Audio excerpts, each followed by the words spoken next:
slammed a White House memo suggesting furloughed federal workers may not get back pay during the shutdown. You've got these people who, if they're members of the credit union, may be borrowing money to pay their bills. He called it a bad strategy and a fake crisis, while President Trump says pay decisions will vary by worker. The National Guard may be deployed in Memphis, Tennessee on Friday. Police Chief Saralyn C.J. Davis, the first female and Black female chief of the Memphis Police Department, says troops won't patrol neighborhoods, but will support violent crime enforcement through federal partnerships. And former Congresswoman Carolyn Cheeks Kilpatrick, the mother of former Detroit Mayor Kwame Kilpatrick, has died at age 80. She was the first Black woman on the House Appropriations Committee and served Detroit in Congress from 1997 to 2011. Get BIN News now on demand 24/7 on the iHeartRadio app. A few bucks this season? Then head over to your local Big O Tires for their Save a Buck sales event. You'll save up to $250 on select sets of tires with paid installation through October 19th. The Save a Buck sales event, now at your local Big O Tires. This is the KBLA Sports Minute with Ray Richardson.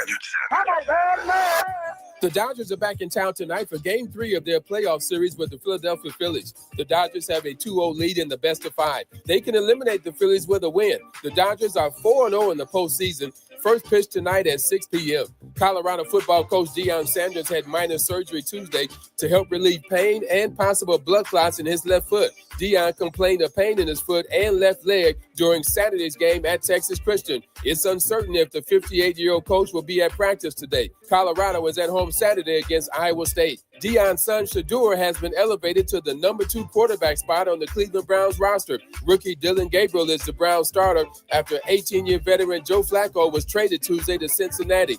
The Browns are at Pittsburgh on Sunday. No debates, no speculation, just the info you need. That's your KBLA Sports Minute. I'm Ray Richardson. More news, opinions, and conversation when we come forward on KBLA Talk 1580.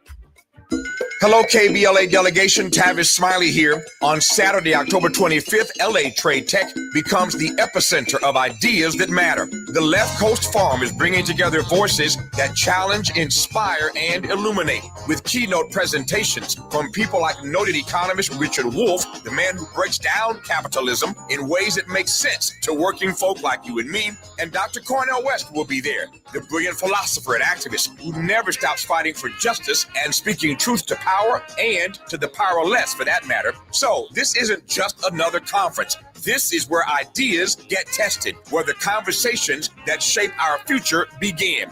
Multiple plenary sessions, dynamic speakers, real talk about the issues that impact our communities, and then some good food and a live band. Saturday, October 25th, LA Trade Tech, Left Coast Forum. The event is free and open to the public, but you must register at our KBLA1580.com website, where you can also peep the plenary topics. The future belongs to those who show up and engage. So don't just think about change, be part of the conversation that creates it.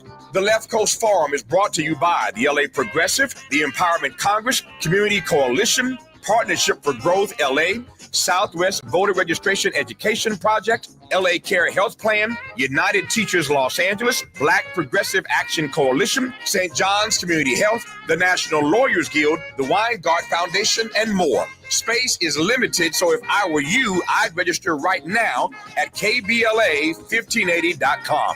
Your voice matters, your presence matters. We'll see you there.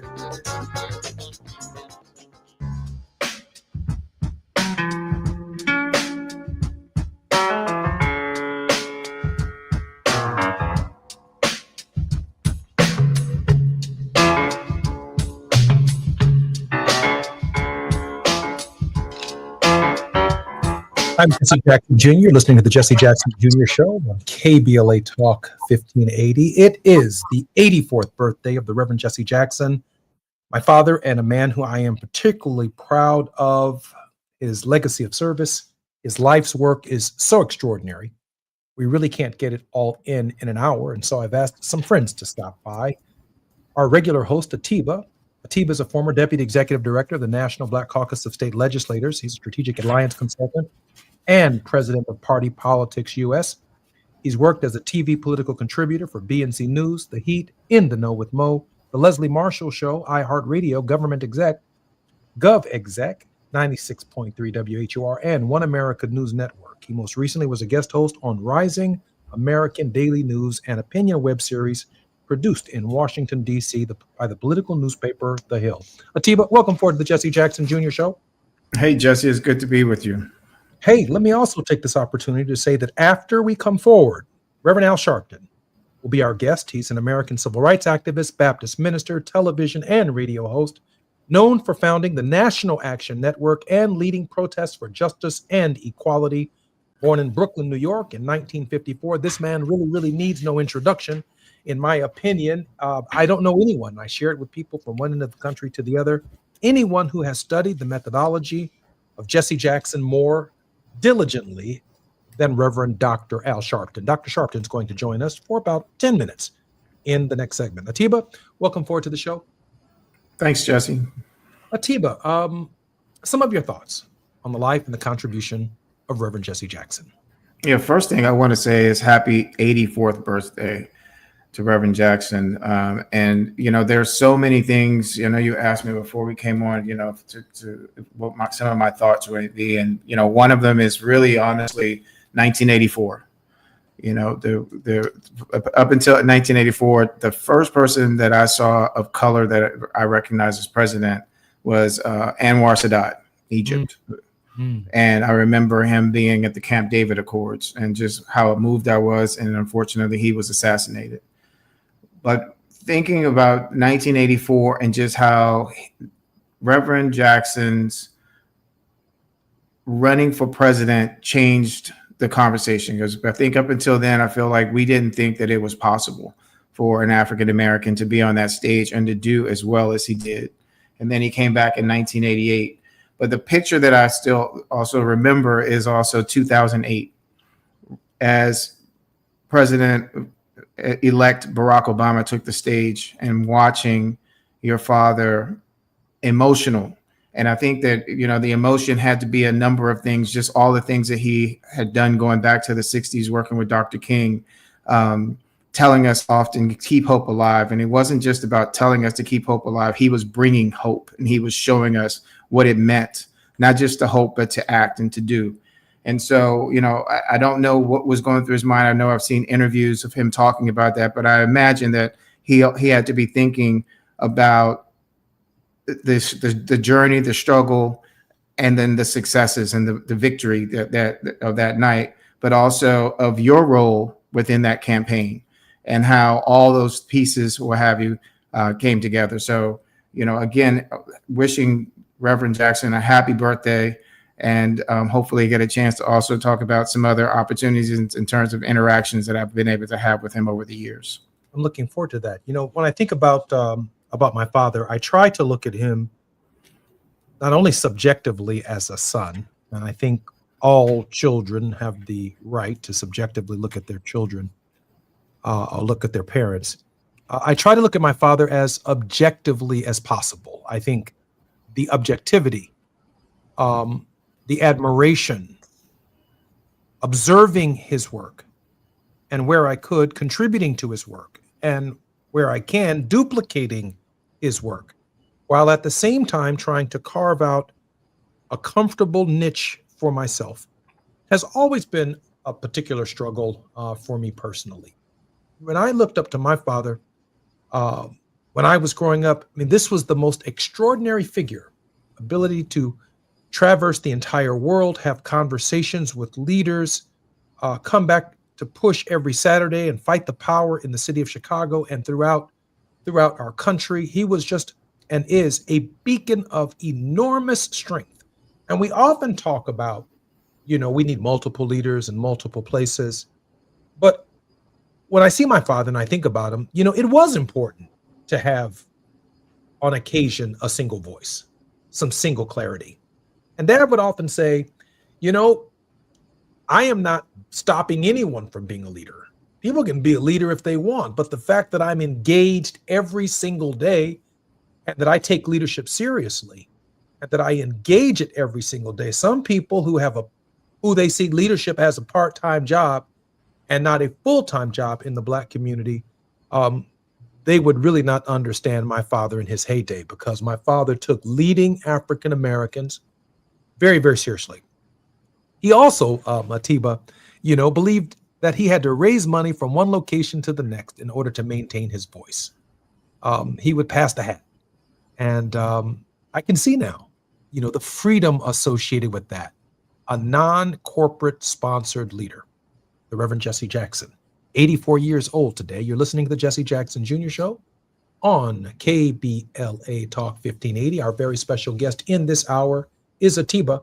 When we come forward in just a few moments, Reverend Al Sharpton is going to be our special guest who's going to offer some insights into the leadership of Reverend Jesse Jackson and how he, as one of his disciples, continues that significant work.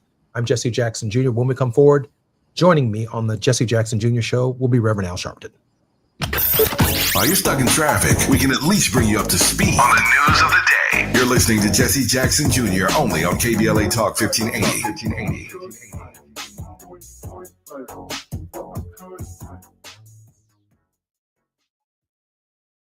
Hello, KBLA delegation. Tavis Smiley here. On Saturday, October 25th, LA Trade Tech becomes the epicenter of ideas that matter. The Left Coast Forum is bringing together voices that challenge, inspire, and illuminate with keynote presentations from people like noted economist Richard Wolff, the man who breaks down capitalism in ways that make sense to working folk like you and me, and Dr. Cornel West will be there, the brilliant philosopher and activist who never stops fighting for justice and speaking truth to power and to the powerless for that matter. So this isn't just another conference. This is where ideas get tested, where the conversations that shape our future begin. Multiple plenary sessions, dynamic speakers, real talk about the issues that impact our communities, and then some good food and a live band. Saturday, October 25th, LA Trade Tech, Left Coast Forum. The event is free and open to the public, but you must register at our KBLA1580.com website, where you can also peep the plenary topics. The future belongs to those who show up and engage. So don't just think about change, be part of the conversation that creates it. The Left Coast Forum is brought to you by the LA Progressive, the Empowerment Congress, Community Coalition, Partnership for Growth LA, Southwest Voter Registration Education Project, LA Care Health Plan, United Teachers Los Angeles, Black Progressive Action Coalition, St. John's Community Health, the National Lawyers Guild, the Weingart Foundation, and more. Space is limited, so if I were you, I'd register right now at KBLA1580.com. Your voice matters, your presence matters. We'll see you there. $5,000. That's the average amount of money people in the U.S. are now spending on gas in a year. $5,000. That's crazy. If you drive, you have to download Upside, the free app that gives you cash back every time you get gas. That's right. You can earn real cash back with Upside just by buying the gas you're already buying. You can literally start earning cash back today. I use Upside every time I fill up, and I've already made around $200-$300. You're putting gas in your car anyway. Why not get real cash back? If you like free money, download Upside. I'm saving the cash I earn from using Upside to help pay for a vacation later this year. Download the free Upside app now to earn cash back every time you buy gas. Use promo code MAJOR25 to get an extra 25 cents per gallon on your first tank. You can cash out anytime right to your bank, PayPal, or a gift card for Amazon and other brands. Just download the free Upside app and use promo code MAJOR25 for a 25 cents per gallon bonus on your first tank. That's code MAJOR25 for a 25 cents per gallon bonus. Now back to more of Jesse Jackson Jr. on KBLA Talk 1580.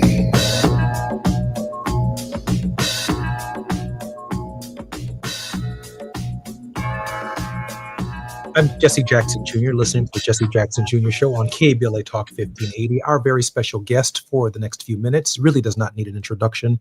He is none other than Reverend Dr. Al Sharpton. Dr. Sharpton, welcome forward to the Jesse Jackson Jr. Show. Thank you, Jesse Jackson Jr., and I'm honored to be on. Just this morning, I called and had them put the phone to Reverend Jackson's ear to wish him a happy birthday. 84 years old. We thank God for him, and we thank God for what he's done for all of us. And happy birthday to you, Reverend Sharpton, on the 3rd of October. Happy birthday seems to be both in your futures, and I'm so grateful that you're joining us. Dr. Sharpton, I don't know anyone, and I say it from coast to coast, who has studied the methodology, the philosophy, the thinking of Reverend Jesse Jackson, who has earned the title of disciple, but not only that, quite frankly, successor to the work of my father, the Reverend Jesse Jackson, quite like you.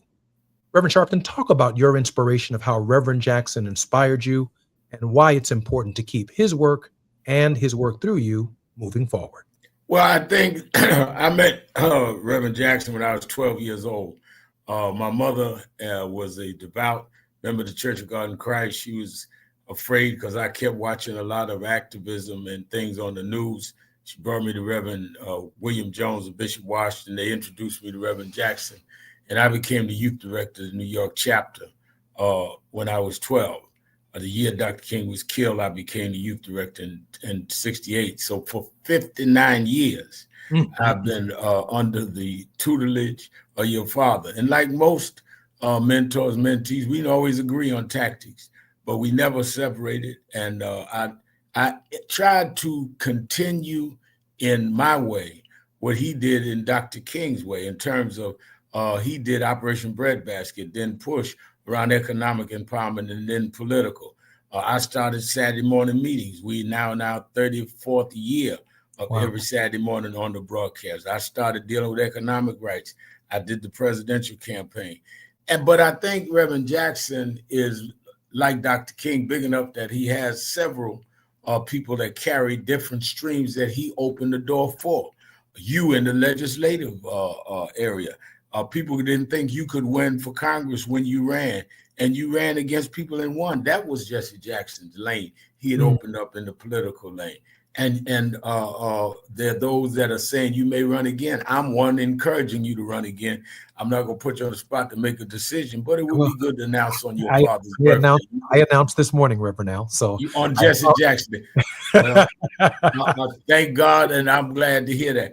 But I think, again, that when we see even those that were not in the Jackson house in terms of the political and social house, there wouldn't have been a Barack Obama in the White House if Jesse Jackson had not changed the rules of how primaries are to be counted, primary results.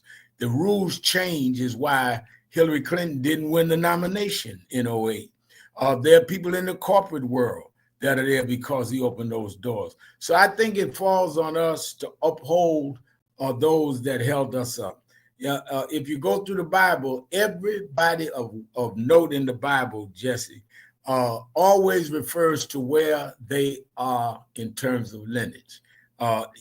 David talks about in the name of the God of Abraham, Isaac, and Jacob. He didn't try to act like it was started with him. When we meet Jesus in the first chapter of Matthew, he is first chapter. They bring him back to his lineage of David and back to Moses. So I'm proud to be part of the lineage, movement lineage, ministerial lineage of Jesse Jackson, and one of his disciples, along with Jesse Jackson Jr. and Reverend James Meeks. A lot of folk been followers, but he only had a few disciples because that's a hard task.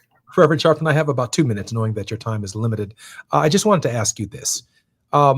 These might be the most perilous times that we've experienced as a people in the nation's history. We are in time, but we're in time over time to deal with these issues. And I don't know anyone who's dealing with them more and more consistently than you. And that also is in Reverend Jackson's tradition. Reverend Sharpton, very quickly, for the next 2 minutes, if you got, where do we go from here? I think we've got to build a resistance movement across all lines. We see Donald Trump, he's just more caustic and more unpolished than Ronald Reagan was when Jesse Jackson ran in 84 and 88, building a Rainbow Coalition and a resistance movement that led to Bill Clinton becoming president in 1992. I think we got to build a movement. We've got to register and vote. We've got to put people like you back in Congress. Coretta Scott King used to say that the movement and civil rights is not a sprint, it's a marathon. And they passed the baton to keep it going. Many of us were looking for a sprint. Barack Obama won, and Kamala became vice president. We thought it was over. It was only one part of the race. We've got to grab our baton in our time and keep the race going. And that's what Trump is a result of the things that preceded him. We must be a result of the resistance movements that preceded us. Reverend Sharpton, thank you for your leadership. Thank you. And thank you for announcing. I'm going to talk about on my show now. I appreciate you. Thank you so much for the extraordinary job that you're doing in the legacy of the Reverend Jesse Jackson. Let me bring Atiba forward. Reverend Al Sharpton just spoke with us about the legacy of Reverend Jackson. You had some additional stories that you wanted to share. Atiba, I think your mic might be muted. Thank you, Jesse. As the Deputy Executive Director of the National Black Caucus of State Legislators, it's amazing just all the incredible leaders that I got a chance to interact with. And your father was one of them. And, I can recall sitting the first time I got a chance to sit next to him at a National Policy Alliance meeting. And, first off, I didn't realize your dad was so tall. And I was like, whoa, okay. Yeah, he's a big man. And but a big man who also was doing big things. And the things that come to me was remembering as a child and him always saying, keep hope alive. And when I met with Congressman John Lewis the first time, he wrote in my book, keep your eyes on the prize. And, these things that our leaders were telling us are for this moment. Jesse, you announcing that you're running for Congress is for this moment, because we get an opportunity to stand on the shoulders of giants. So I talk about your father's height, but, for me as a guy who's 5'9", 5'10", just to look up, it's not just that, it's that these men and women have done so much to make a way for us, and we have lessons, and we are built for this moment. And the questions that we now need to do or are already answered, we just have to look back. And we just have to look back and really study, what did they do? What did your father do? How did your father get onto the national stage? How did Reverend Sharpton come onto the national stage? And it wasn't, I know that there were times when people said, oh, well, he's still in the limelight or what have you. The limelight is big. It's up for people to step forward and not look for the limelight, because the real work happens behind the camera. It happens when the cameras are off. And I think that that's, one of the things that I think about when sitting with your father, listening to people in the room like Dorothy Height speak, and then watching your father quietly listening to what was happening, and then summing up things and making things in a way that inspired people to go out and to do the work. Atiba, when you mentioned Dorothy Height and you mentioned John Lewis, and you think about the contemporaries that are in the space of Reverend Jesse Jackson, who turned 84 years old today. I wonder if in our space, in our time, if we look at ourselves as the kinds of contemporaries that come together for this hour, like Reverend Sharpton said, to build a resistance movement, to develop relationships. We had a guest on the show yesterday, Dr. Ron Daniels, who talked about the 1972 convention in Gary, Indiana. And Gina, our producer, who's from Gary, loves to go through the convention. And when she plays the video, which you can find on YouTube, you see Willie Brown there. You see Coleman Young there. You see Mahalia, Aretha Franklin there. You see Jesse Jackson there. You see Richard Gordon Hatcher there. You see mayors and Congressman John Conyers there. And these are all young people who are serious about, at that moment, a political party, a Black political thrust that had relationships that would survive literally for decades. Yeah. And I'm wondering, am I missing the meeting? Am I missing something? We're all on the radio and have podcasts. I'm laughing because right now I'm writing this piece about messaging, and it's forcing me to recall different events of my own past. And I keep thinking about just the people that I've come in touch with, Jesse, over the years, and having a mentor like Calvin Smyrie, former state rep in Georgia. Great guy. Yeah. And, remembering being on the floor at the DNC in 2004, and here comes walking up is Barack Obama and Michelle. This is, 2 nights before he gave the big speech. And then here comes your dad. And he comes right up to Calvin. Hey, Calvin. And I remember Representative Calvin Schmeiry in 1984 and 88 on the floor of the Democratic Convention. And he was actually very involved and engaged in the Jesse Jackson campaigns. And that's what I'm saying. These relationships meet at a certain time in a certain place, and they develop a cohesion that really becomes a kind of leadership class for every generation. Am I missing the meeting, or have I not been invited? No, I think we also live in a time when there's a lot of I. All these things are forcing us to come back to we. Yeah. And there is this desire to say something and all of a sudden go viral. Yeah. But Keep Hope Alive didn't go viral on the internet. It went viral because we kept hearing it. Yeah. And the messages and the people that we were talking about, they were getting together. And that's why I said that these things were happening behind the scenes. They weren't happening in the cameras. And when they came out, they did speak in a united voice. They because they were saying that they had the same message. They just may have said it in their own way. So no, I don't think we're missing the meeting, Jesse. I think it's time to call the meeting. I like that. I think about something that Jesse Jackson clearly must have recognized when he kind of coined the phrase "keep hope alive." He had to recognize that hope was needed, that despair was abound, that depression was abound, that the people were down, they were dispirited, and the only thing, the substance of things hoped for, the evidence of things not seen, was this idea that there was a longing for freedom, a longing for liberty, a longing for emancipation. This idea of keeping hope eternal comes from a leadership that first recognizes that the people are in some kind of state of suffering. They're feeling some kind of way. Do you see a Keep Hope Alive kind of leadership on the horizon? I'm really proud of the work Reverend Sharpton's doing. Yeah, I think Reverend Sharpton, I think that there are pockets, and I think that there's a lot of things that are going on, but I think that we've got to get back to recognizing who we are in this conversation.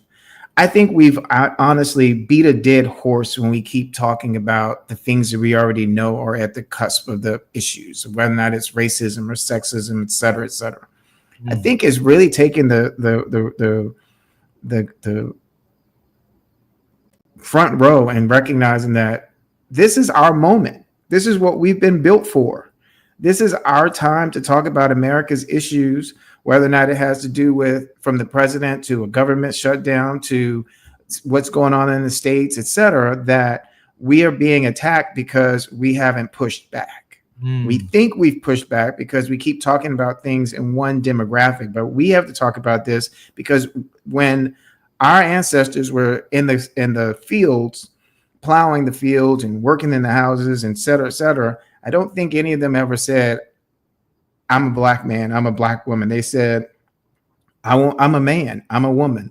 And I'm saying this from the standpoint that I think that the hope that your father gave was the recognition and within all of us, and it hit our souls that I am a man, I am a woman, I do deserve to be here, I am an American.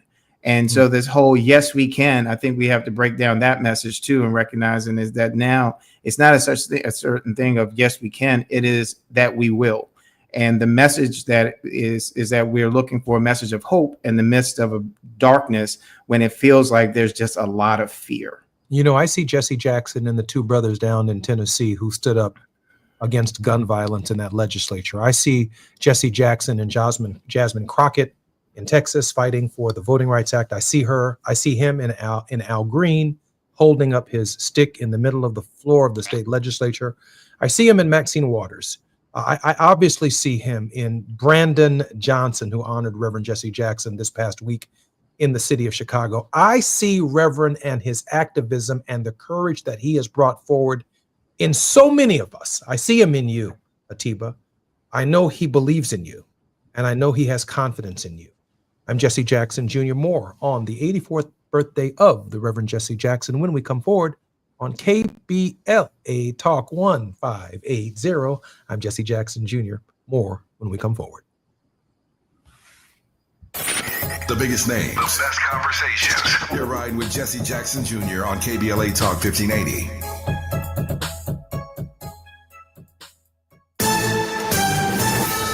Amber Payton with BIN News Now. Black Chicago Mayor Brandon Johnson says President Trump's deployment of the National Guard to Chicago is illegal and unconstitutional. Donald Trump declared war on Chicago.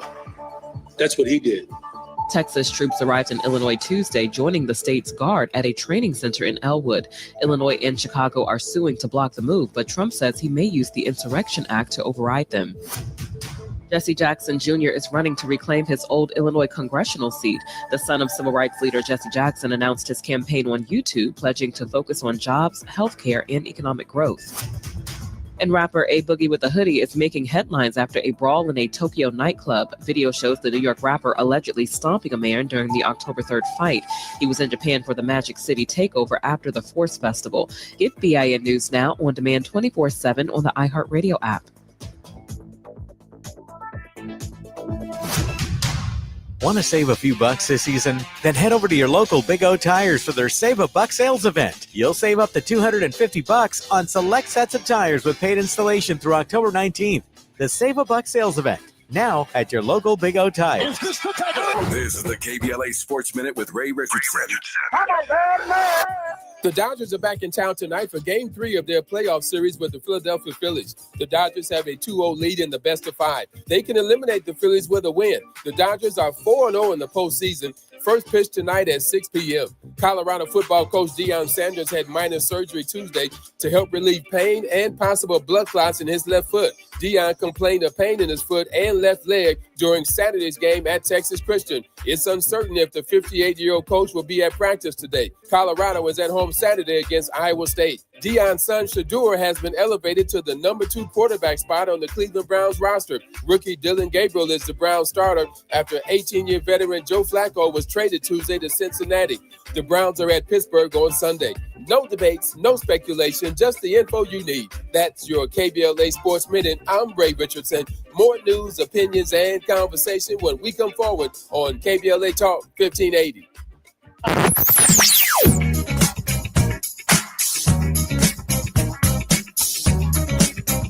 This is KBLA Talk 1580. Talk radio. That's music to your ears. We're unapologetically progressive. KBLA Talk 1580. We've got a lot to talk about.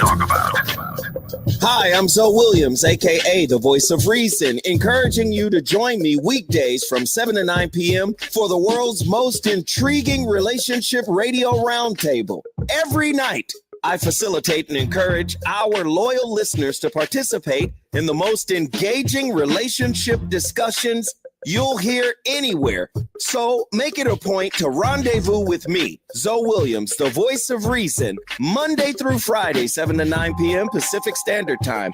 Trust me, your relationships will never be the same. The VOR is on fire tonight. Unapologetically progressive. KBLA Talk 1580.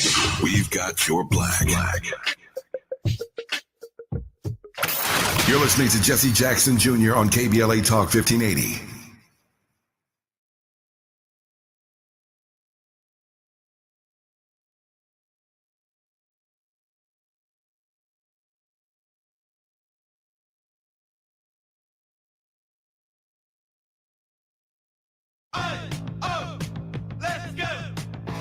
You're still glowing, flirting, grooving. You still got it. But your immune system weakens as you age, making it harder to fight flu, pneumococcal pneumonia, RSV, and COVID-19. Vaccines are a key part of any health routine and help strengthen your immune response. Ask your doctor or pharmacist which vaccines you need. Schedule in minutes at vaxassist.com. Sponsored by Pfizer. It all comes down to this, folks. Yep, the entire season is on the line. But my throat has officially thrown in the towel. Sounds like you need Vicks VapoCool drops. They're max strength and vaporize sore throat pain. Whoa! These VapoCool drops hit fast. Speaking of fast, did you just see that play? Yeah, he vaporized that ball. That pun should have come with a penalty. Vaporize sore throat pain with Vicks VapoCool drops. Use as directed. You're listening to Jesse Jackson Jr. on KBLA Talk 1580.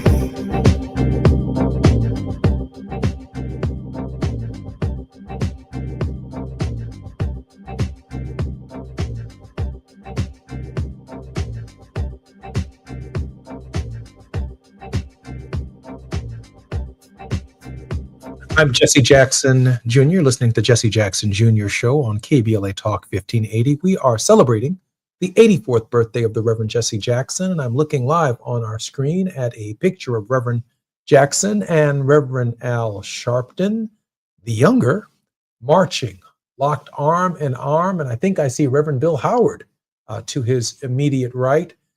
Oh, wow. And I also see Reverend Sharpton's late bodyguard who ended up in the soul food business in Harlem, standing right behind him. What an amazing memory. What an amazing family member of ours and a member of this team, honored to be also members of the National Action Network.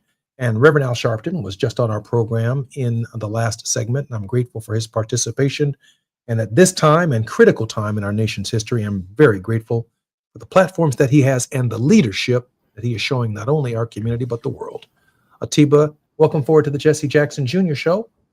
Thanks, Jesse. It's always good to be here. Atiba is the former executive director for the National Black Caucus of State Legislators. He's a strategic alliance consultant and president of Party Politics US.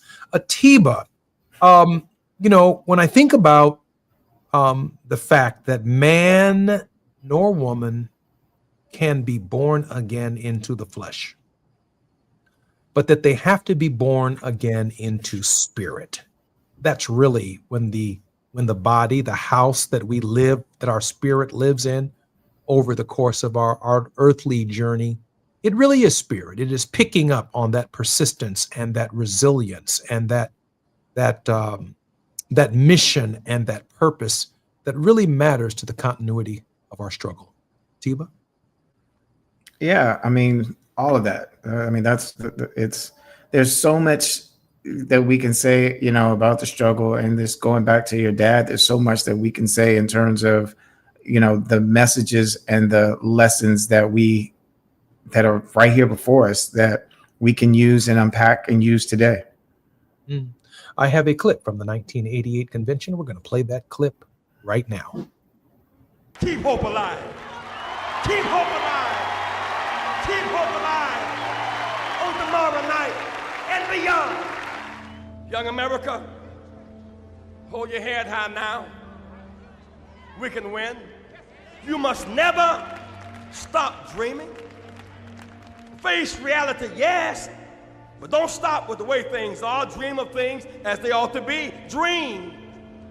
Face pain, but love, hope, faith, and dreams will help you rise above the pain. Use hope and imagination as weapons of survival and progress, but you keep on dreaming, young America. Dream of peace. Peace is rational and reasonable. War is irrational in this age and unwinnable. Dream of teachers who teach for life and not for living. Dream of doctors who are concerned more about public health than private wealth. Dream of lawyers more concerned about justice and the judgeship. Dream of preachers who are concerned more about prophecy than profiteering. Dream on the high road with sound values. You must never surrender to inequality. Women cannot compromise ERA or comparable word. Women are making 60 cents on the dollar to what a man makes. Women cannot buy meat cheaper. Women cannot buy bread cheaper. Women cannot buy milk cheaper. Women deserve to get paid for the work that you do. It's right and it's fair.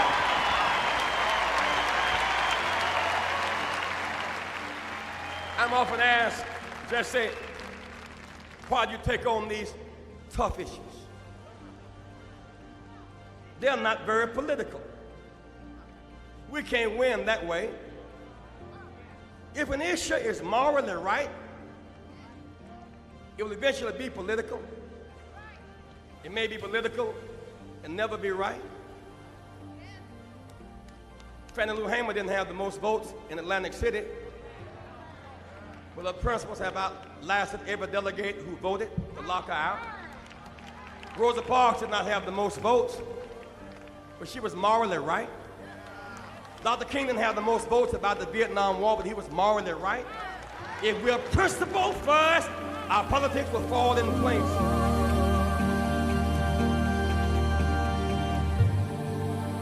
When you see Jesse, I'm teary-eyed in this moment because what I know about my dad's condition is we'll never hear that from him again.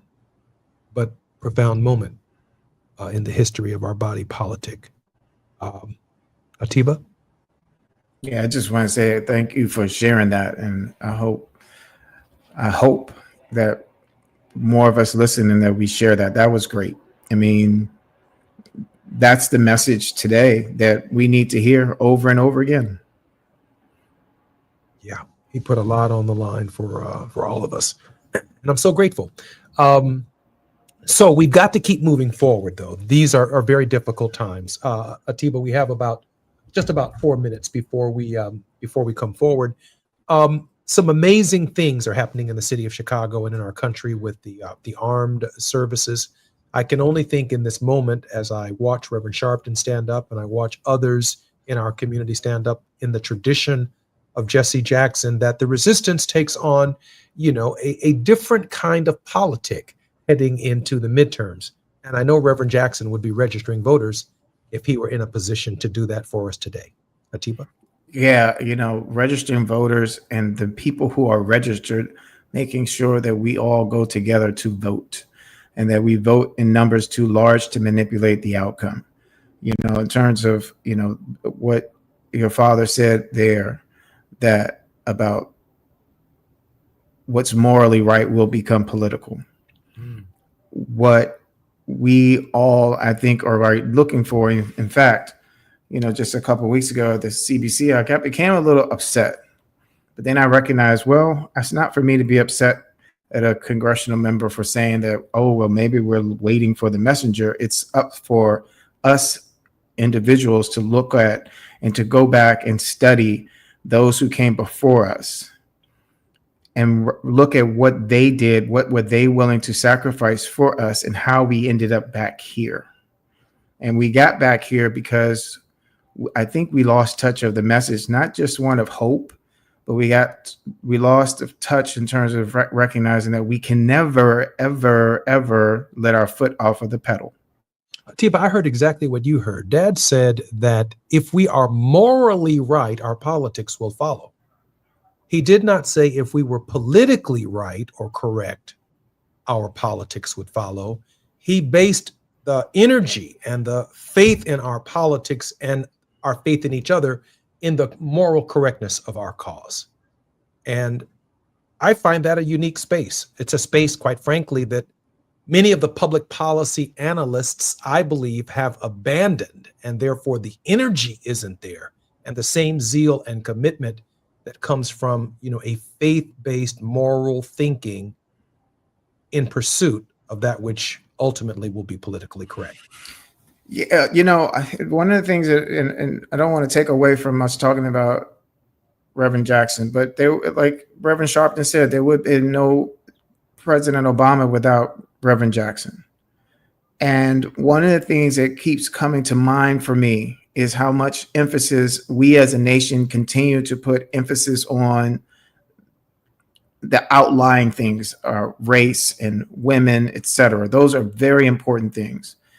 Ultimately, though, I like to get to the human part of these discussions. And more importantly, I want to get to the part where we recognize that how we got here is because hope was attacked. People attacked President Obama, and there's the thing, sticks and stones may hurt your bones, but words don't hurt me none. But words do hurt. Words bring up trauma. Words bring up a lot of things. But at the same time, to work in the political space, you have to have thick skin. But in terms of where we are today, the outline piece was that, okay, they attacked President Obama the way that Lee Atwater and the Republican National Committee were doing when President Bush ran in 1988, brought up crime and Willie Horton. And I'm bringing this up because all these things are connected. We talk about code language and code switching, what have you, but all these things are tied together. We just haven't figured out how to bring that forward today. So the language and things that are going on today that the president is doing and all the things that we see and the distractions we have that are going on, they're hurtful. What we're seeing was happening in Chicago. It's hurtful what we're seeing in DC, but this is not new. And we've been through this before and we can beat this, but we have to recognize that hope is the only thing that will battle and will win out over fear.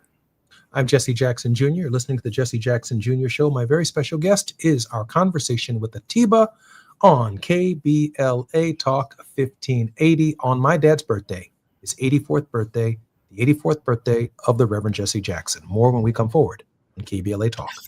While you're stuck in traffic, we can at least bring you up to speed on the news of the day. You're listening to Jesse Jackson Jr. only on KBLA Talk 1580.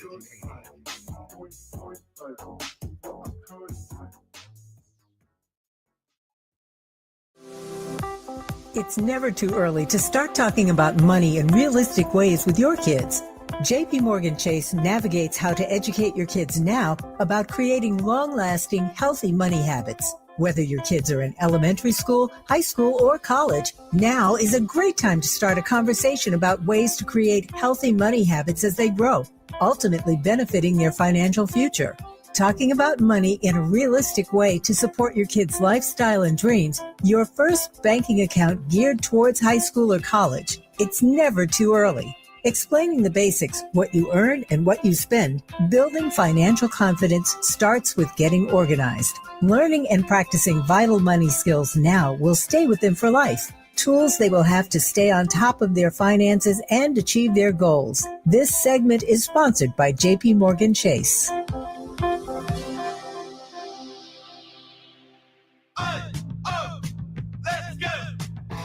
You're still glowing, flirting, grooving. You still got it. But your immune system weakens as you age, making it harder to fight flu, pneumococcal pneumonia, RSV, and COVID-19. Vaccines are a key part of any health routine and help strengthen your immune response. Ask your doctor or pharmacist which vaccines you need. Schedule in minutes at vaxassist.com. Sponsored by Pfizer. It all comes down to this, folks. Yep, the entire season is on the line. But my throat has officially thrown in the towel. Sounds like you need Vicks VapoCool drops. Their max strength and vaporize sore throat pain. Whoa! These VapoCool drops hit fast. Speaking of fast, did you just see that play? Yeah, he vaporized that ball. That fun should have come with a penalty. Vaporize sore throat pain with Vicks VapoCool drops. Use as directed. KBLA Talk 1580. We've got a lot to talk about. KBLA Talk 1580, connecting you with services and solutions. If you need help getting your resume in order, finding job training, or landing a job, we've got 3 great options for you. First, the City of Los Angeles has WorkSource centers across the area offering free job support. The California Workforce Development Board can help you with everything from GED prep to vocational training at no cost to you. On the federal level, the Department of Labor's American Job Centers offer a full range of services for job seekers and businesses alike. Visit careeronestop.org, or for more info, just call California's Help Center or visit cwdb.ca.gov or call 916-657-1440. For the City of Los Angeles programs, go to ewdd.lacity.gov or call 213-744-7300.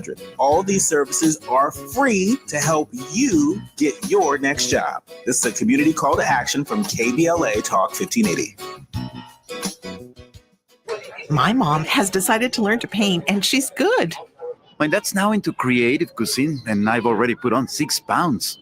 Learning new things comes with age. My mom, she started forgetting my name and what we're talking about. Forgetting well-known things doesn't. Memory loss may be a sign of Alzheimer's disease. Early detection gives you and your loved one time to plan for the future. Learn the warning signs of Alzheimer's at 10signs.org. Brought to you by the Alzheimer's Association and the Ad Council. Ready to order? Yes. We're earning unlimited 3% cash back on dining and entertainment with the Capital One Saver card. So let's just get one of everything. Everything? Fire everything. The Capital One Saver card is at table 27, and they're earning unlimited 3% cash back. Yes, Chef! This is so nice. Had a feeling you'd want 3% cash back on dessert. Ooh, tiramisu. Earn unlimited 3% cash back on dining and entertainment with the Capital One Saver card. Capital One, what's in your wallet? Terms apply. See CapitalOne.com for details. Now back to more of Jesse Jackson Jr. on KBLA Talk 1580.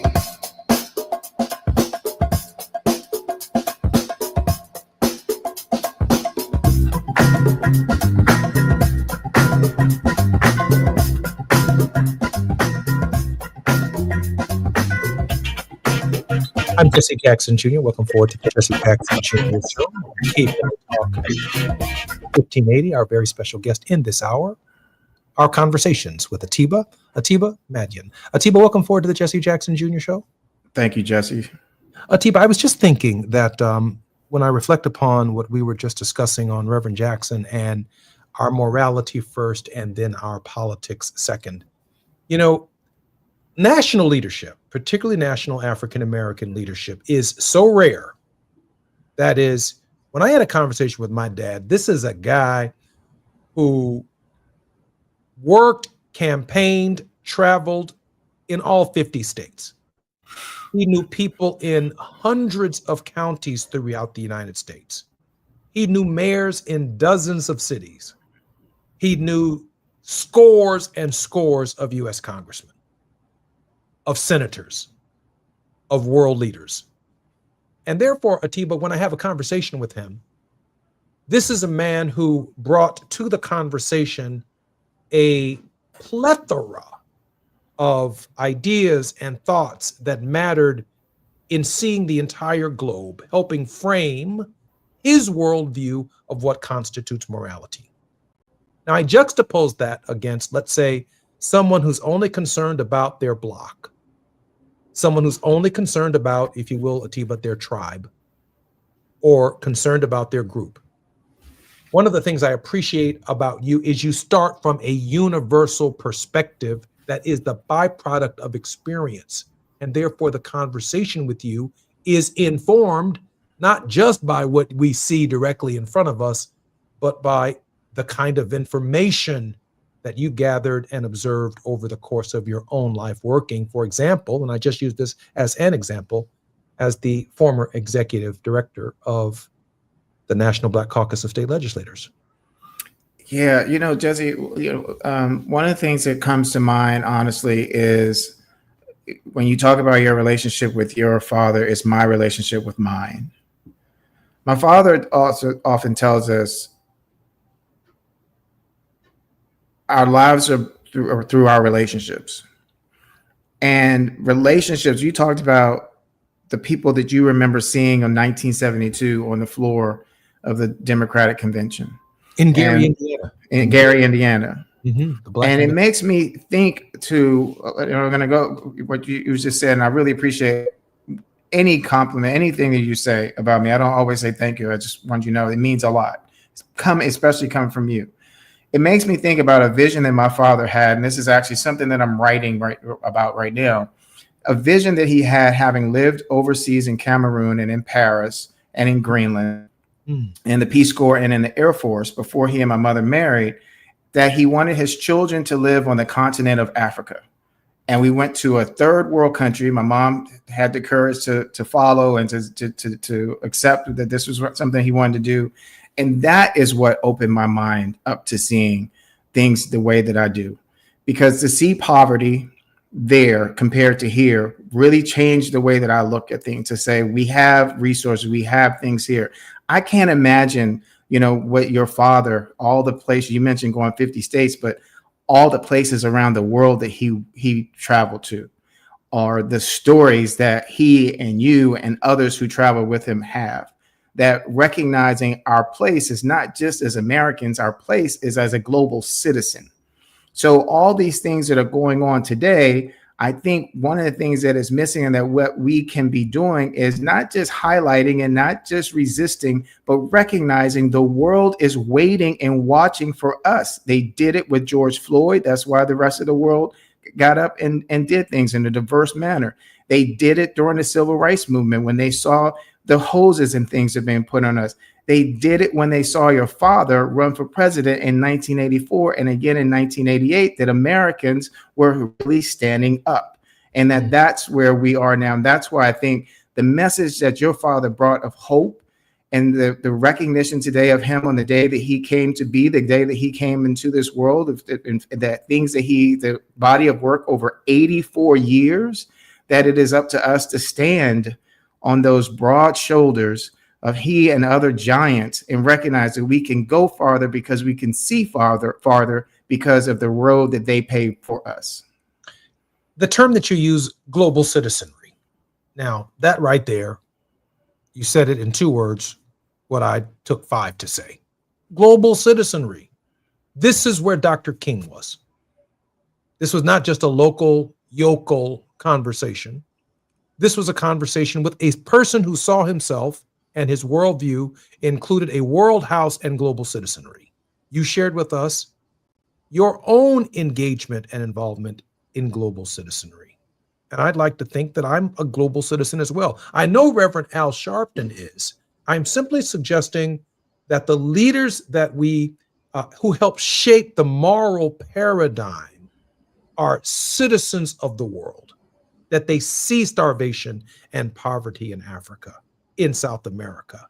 They see the whole story of immigrants migrating to the United States, not just the moment of suddenly I have new neighbors and I have a reaction because these people are living next door to me, but they recognize that something has gone awry, either through US policy or even their own domestic policy, that has people walking thousands of miles and they're willing to risk their lives to be free. They see the whole world, the migration of people, the dynamics of people, and they are able to speak to that global truth. That was Jesse Jackson. That is Jesse Jackson. That was Dr. King. That is the living King. That was Jesus of Nazareth. That is the living Jesus of Nazareth. That was Al Sharpton. It is Al Sharpton in the present. It's Atiba who was, but it's also the Atiba who is the global citizen holding the present accountable. Yeah, and I think that one of the things too that we often think, or the idea, I said that the road was paved by those who came before us, but I didn't say the road was straight.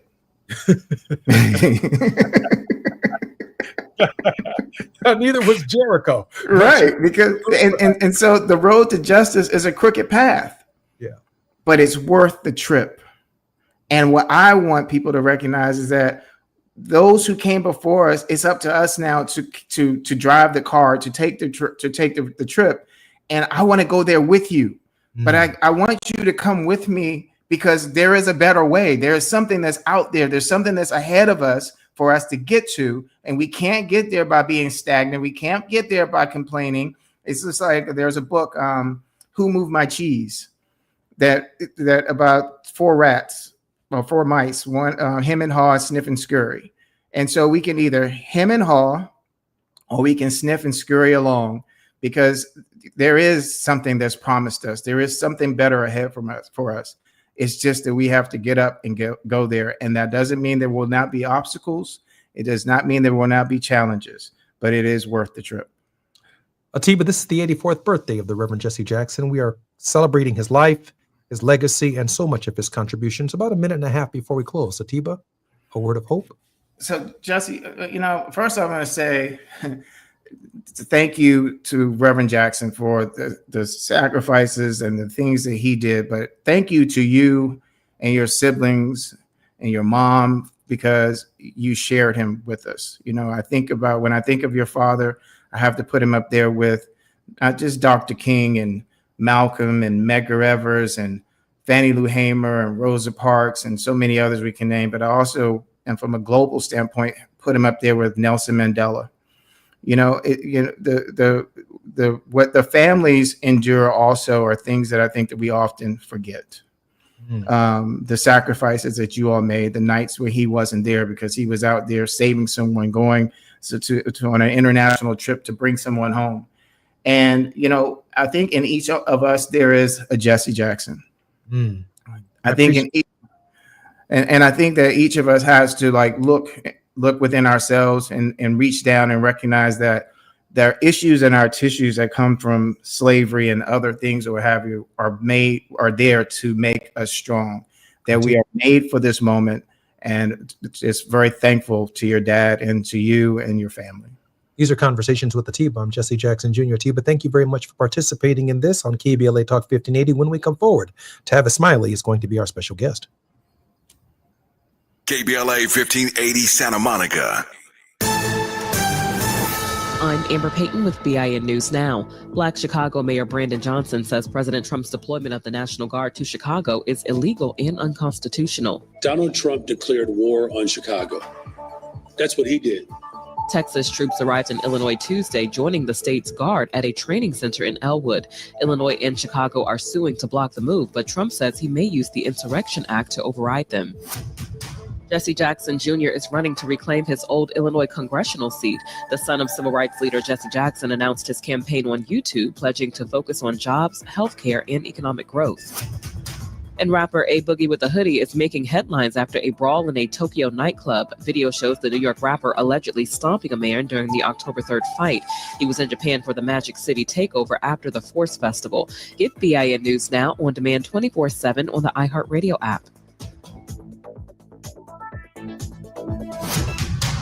Want to save a few bucks this season? Then head over to your local Big O Tires for their Save a Buck sales event. You'll save up to $250 on select sets of tires with paid installation through October 19th. The Save a Buck sales event, now at your local Big O Tire. This is the KBLA Sports Minute with Ray Richardson. The Dodgers are back in town tonight for Game 3 of their playoff series with the Philadelphia Phillies. The Dodgers have a 2-0 lead in the best-of-5. They can eliminate the Phillies with a win. The Dodgers are 4-0 in the postseason. First pitch tonight at 6 p.m. Colorado football coach Deion Sanders had minor surgery Tuesday to help relieve pain and possible blood clots in his left foot.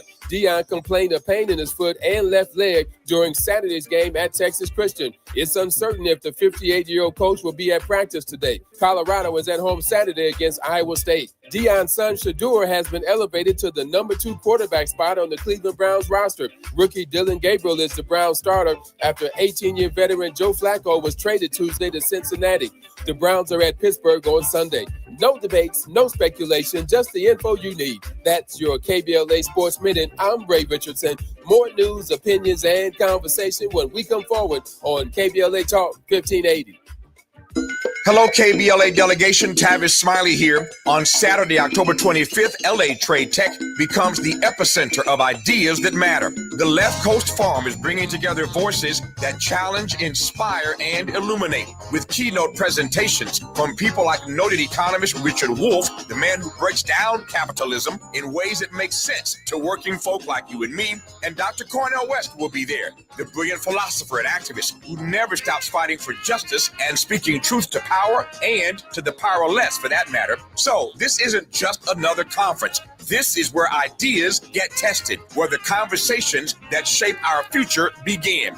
Multiple plenary sessions, dynamic speakers, real talk about the issues that impact our communities, and then some good food and a live band. Saturday, October 25th, LA Trade Tech, Left Coast Farm. The event is free and open to the public, but you must register at our KBLA1580.com website, where you can also peep the plenary topics. The future belongs to those who show up and engage. So don't just think about change, be part of the conversation that creates it.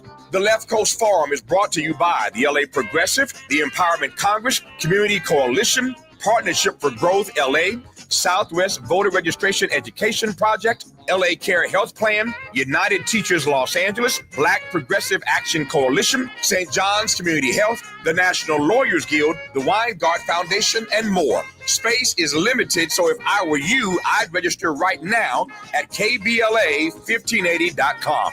Your voice matters, your presence matters. We'll see you there.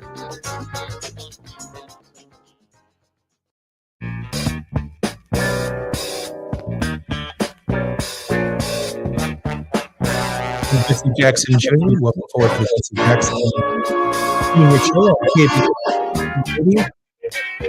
Tavis last night had to fly internationally, and I was able to record a segment with him, and we're going to run that segment now.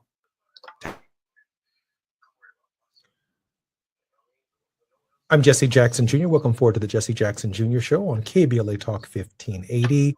Today is October 8th, 2025, the 84th birthday of my father, the Reverend Jesse Jackson, a man who has had an extraordinary influence on my life, obviously, but has been an extraordinary influence on the lives of millions of people around the world. I'm grateful to God for his extraordinary contribution. Our very special guest in this segment is none other than Tavis Smiley. Tavis is the owner of KBLA. He is also my mentor. He's a great leader for such a time as this. And I'm so proud that for a few moments, Tavis might share some reflections on Jesse Jackson. Tavis, welcome forward to the Jesse Jackson Jr. Show. It is my honor always to be in conversation with you, my friend, brother, and leader. And happy 84th natal day to Reverend Jesse L. Jackson Sr.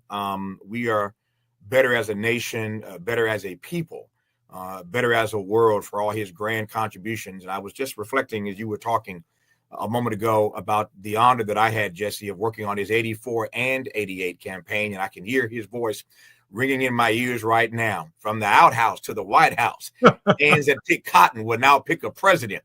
You know about Pennsylvania Avenue, but you don't know about Cheney Street. Born in the slum, but the slum wasn't born in me. Oh, wow.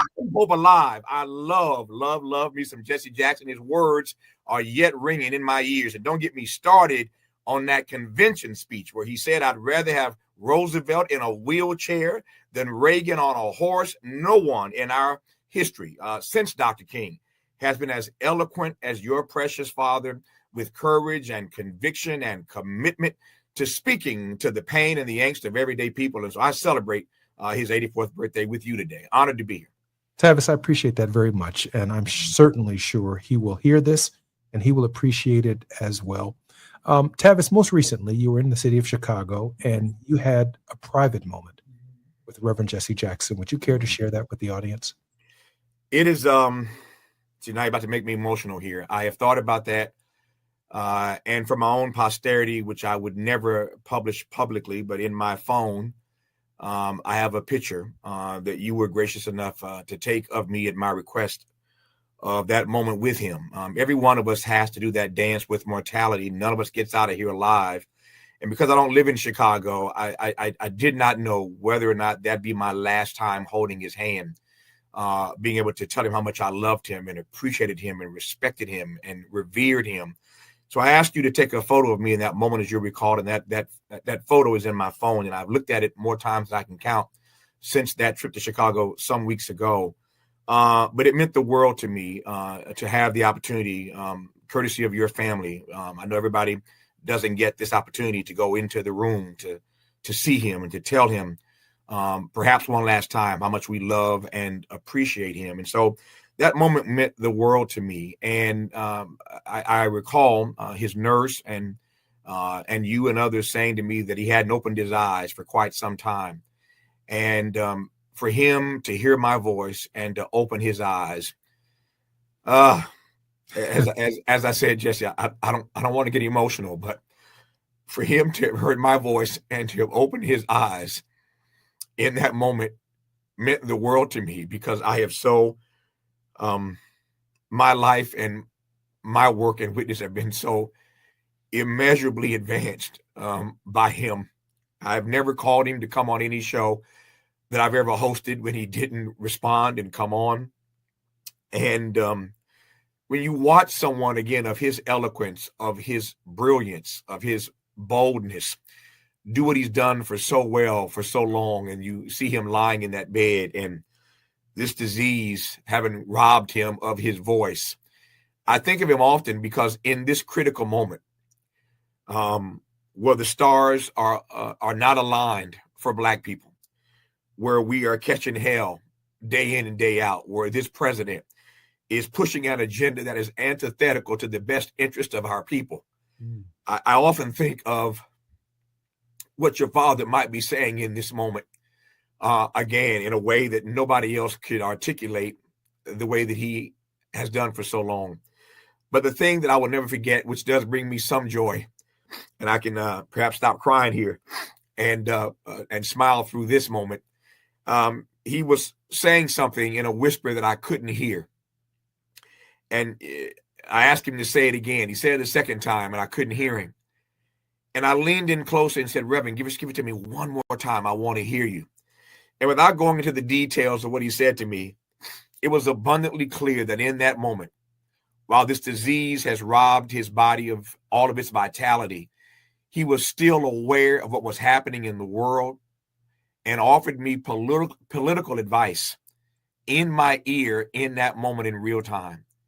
And it just did something to me that in that moment, his body racked with pain, his mind was still so aware and still so sharp as to comment in my ear about what was happening politically in that moment and offer me instruction about what to do in that moment. And that is the Reverend Jesse Jackson that I will always love and admire and respect, that even again, as he laying perhaps at his worst, his mind and his heart are still thinking about and loving and serving his people. And I'll say this.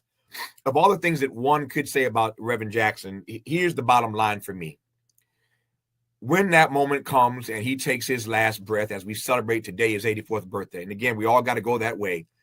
The greatest compliment I can give to Jesse Jackson, which I said to him that day in that room, is that he loved his people. And that's all that needs to be said. That's all I want said of me. When they ask what free sweet, Dr. King said, just call me a drum major for justice. I love that.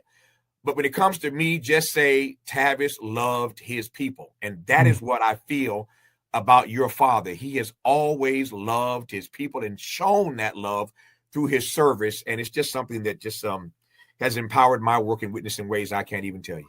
At this stage of Dad's life, he's cognizant, he's aware, but his disease makes it difficult for him to open his eyes. And in that moment, Tavis, as I stood there and as we were preparing to leave, he heard the most recognizable voice in America, not just Black America. He heard Tavis Smiley's voice. And Tavis, do you recall what he did before we left? Yeah.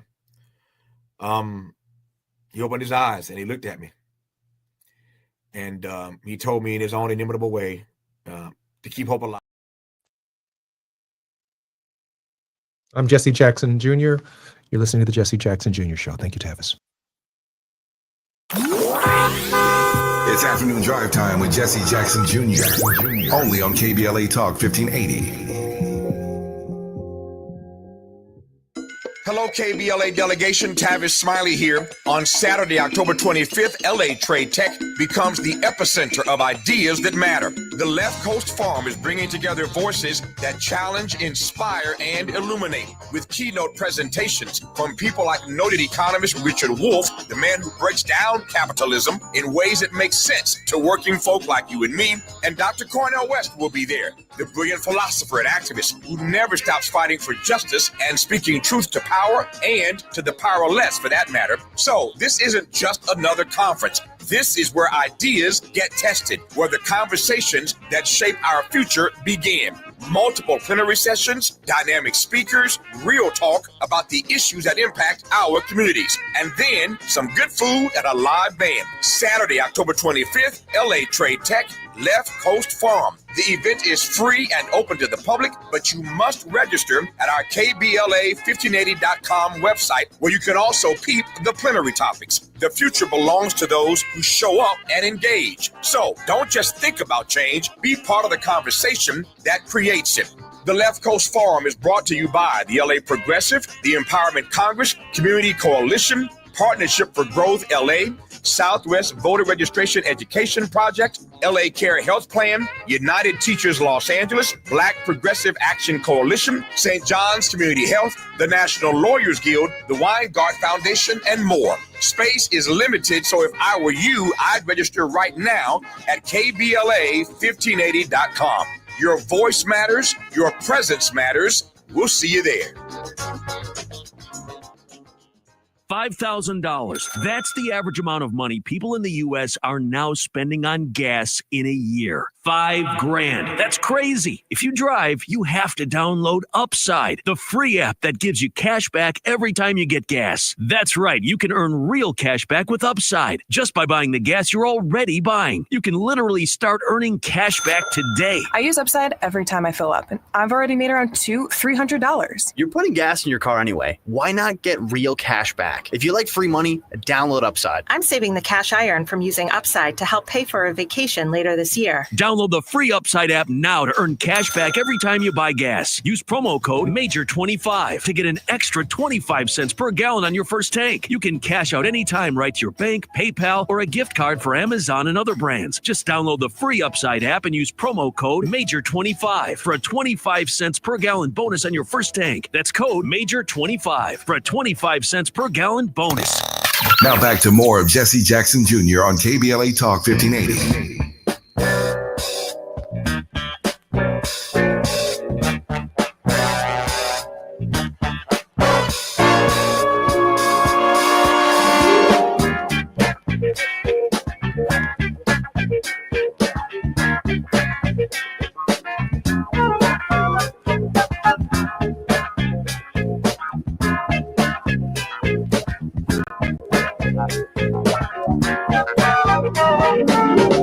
Jesse Jackson Jr. Show on KBLA Talk 1580. I'm particularly excited that in this Wealthy Wednesday hour, our very special guest host is always Reverend Dr. S. Todd Yeary. Dr. S. Todd Yeary is the president of the Yeary firm. He has a church in Baltimore, Maryland, but he also spends a significant amount of time in courtrooms across the Maryland area, the Washington, D.C., and around our country, advising civil rights leaders and organizations on what we're doing next. Todd Yeary, welcome forward to the Jesse Jackson Jr. Show. Always good to be with you. Happy birthday to Reverend. Absolutely. On this, the 84th birthday of the Reverend Jesse Jackson, I can think of only a handful of people that my father, the Reverend Jesse Jackson, has confidence and faith in. Tavis Smiley's witness in the previous segment was one of those emotional moments where we would not have been able to finish the interview had we done it for an hour, but we did it for a segment. Clearly driven by the spirit of Reverend Jackson. Tavis offered some very, very thoughtful and emotional words about his life on this 84th birthday. But Dr. Yeary, you too, along with Reverend Sharpton, who was in the previous hour, and Atiba, Reverend Jackson has essentially anointed you in a very special way to carry on his work. He has great respect for your mind. I know that you were one of the leading contenders at Rainbow Push Coalition to run that organization. And I'm particularly honored that you give us of your time, of your spirit, of your energy, of your mind, because so much of Jesse Jackson Sr., so much of Jesse, if you will, is in you. Todd, welcome forward to the Jesse Jackson Jr. Show and your thoughts about the Reverend Jesse Jackson. Yeah, well, always good to be with you. What I do today is actually the fulfillment of something that your father said to me in 1983. He was on the Southern Crusade. Comes through Durham, North Carolina. There's a joint assembly of the juniors and seniors of two high schools, one formerly all white that had become pretty much all black because of white flight from downtown Durham. The other Hillside High. Historically, the all black high school was still pretty much all black, a great, great legacy in history. On that day, the student body president, the late Howard Hoskins, was sick. And somebody had to introduce Reverend. And so it was my assignment to do so. You know how Reverend is. Reverend loves being around young people and being around emerging minds. So after I read the script, as he approaches the podium, I shake his hand, he pulls me close. And he asked me a question that actually changed the framing of my imagination about myself. And the question was, what will you be? A preacher or a lawyer? And that was a heavy question for me, so I didn't know what to say. But here was my retort. I remember it to this day. I said, I don't know, I may be both. And so when I decided to go back to law school well into my adult years, I remember that time. And so in your father's office is actually my graduation TAM from law school, because he imposed on me, he put it in me that there were big dreams that could be fulfilled. You just need somebody to help you understand that you can always move beyond your limitations. Reverend Erie, let's listen to Jesse Jackson in 1988. We could afford to lose the vote. Issues are negotiable. We could not afford to avoid raising the right questions. Our self-respect and our moral integrity were at stake. Our heads are perhaps bloody, but not bowed. Our back is straight. We can go home and face our people. Our vision is clear.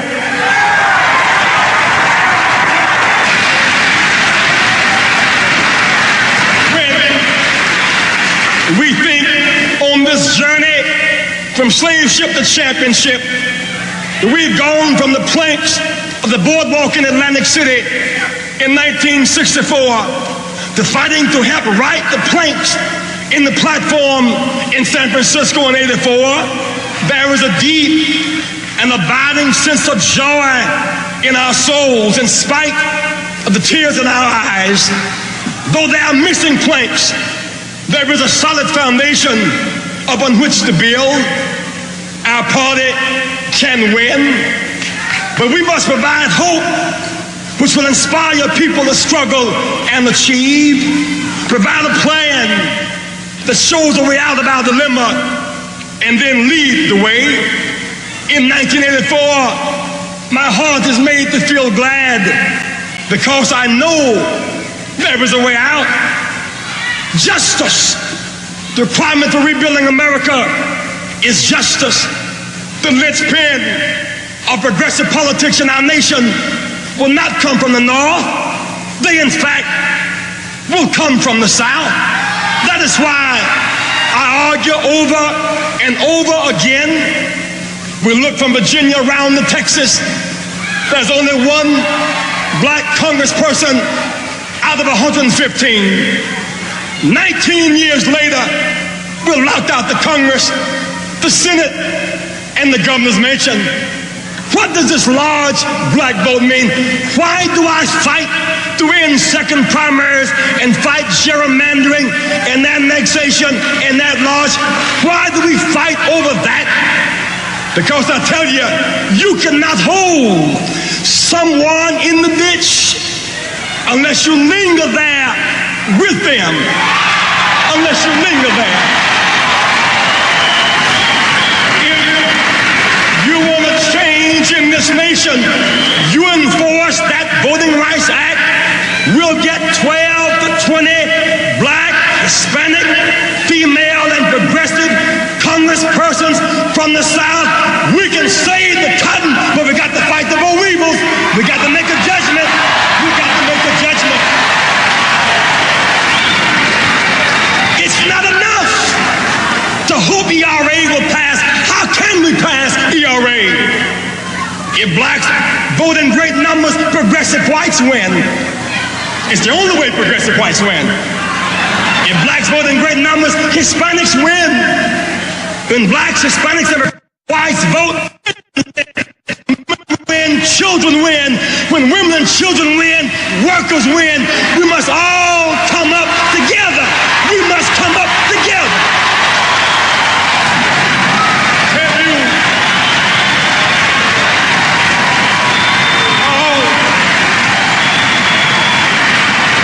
All of our joy and excitement, we must not save the world and lose our souls. We should never short circuit enforcing the Voting Rights Act at every level. When one of us rise, all of us will rise. Justice is a way out. Peace is a way out. We should not act as if nuclear weaponry is negotiable and debatable. In this world in which we live, we dropped the bomb on Japan and felt guilty. But in 1984, other folks also got bombed. This time we dropped the bomb, 6 minutes later, we too will be destroyed. It's not about dropping the bomb on somebody. It's about dropping a bomb on everybody. We must choose to develop minds over guided missiles and think it out and not fight it out. It's time for a change.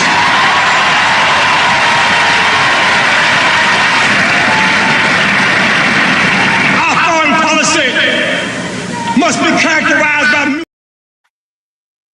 I'm Jesse Jackson Jr., listening to the Jesse Jackson Jr. Show. Our very special guest in this hour on Wealthy Wednesdays is none other than Dr. S. Todd Eury. Dr. Eury, there are 5 minutes left in this segment. Your thoughts about what you heard from Jesse Jackson in 1988. Yeah. He was framing for us kind of the real world of what Dr. King called the fierce urgency of now. Mm. This procrastination politically that seems to almost have us in a stupor comes with literally deadly consequences. And so he was reminding and inspiring in that moment, right? That there was much more to do. Listen, he was able to frame a reality so clear that I remember after, I can't remember if it was 84, 88, there's a picture. Now, when I grew up in my grandmama's house, go visit, there would be 3 pictures hanging on the wall. There would be a velvet picture of Michelangelo's relative that they kept trying to tell us was Jesus. There'd be a picture of Dr. King. And then after that framing of what was going on, it'd be JFK. He was the 3rd. And there was a 4th picture added after your father didn't just run for president, he reframed the consciousness of not only the party, the Democratic Party, but the nation around what should our priorities be as a moral nation or in our aspiration, if we have it anymore. Dr. Eury, Jesse Jackson also shared with us in that moment in 1988 the fragility of the Voting Rights Act of 1965. Yeah, he was very much aware that from the very moment that it had been signed into law, that there was going to be an unrelenting effort to undo it, or at least to disempower it as quickly as possible. Because remember, President Johnson knew what that actually meant. He knew what that whole body of law, the Civil Rights Act of 64, the Voting Rights Act of 65, you get to fair housing in 68, that it was going to create outrage in the very southern states that he represented when he was in the United States Senate. And that outrage has not wavered. It has not weakened. It is actually playing itself out under the guise of fighting crime in, quote, democratic cities. Well, it's democratic cities with large Black populations, Black leadership. We know what it is. Your father helped us to see what had not yet become visible and call it out. I think the power of that moment, and when you think that Lyndon Johnson was from Texas, and you see, in a real sense, the antithesis of Johnson's great society in Governor Abbott, and the men and women, the poor men and women that he bused to Chicago, and now he's sending his troops into Chicago, not only to remove the people that he bused to Chicago, but he's coming to Chicago under the guise of fighting crime in a crime-ridden city where the facts just do not equal what Donald Trump or Governor Abbott are saying about our city. And he's not relinquishing control over his troops to the governor of Illinois. He is maintaining control over the 400 guardsmen that he is sending to Chicago remain under the jurisdiction of the governor of Texas. I'm Jesse Jackson Jr. More on the 84th birthday of the Reverend Jesse Jackson with none other than Dr. S. Todd Eury on KBLA Talk 1580 when we come forward. It's Afternoon Drive Time with Jesse Jackson Jr. Only on KBLA Talk 1580.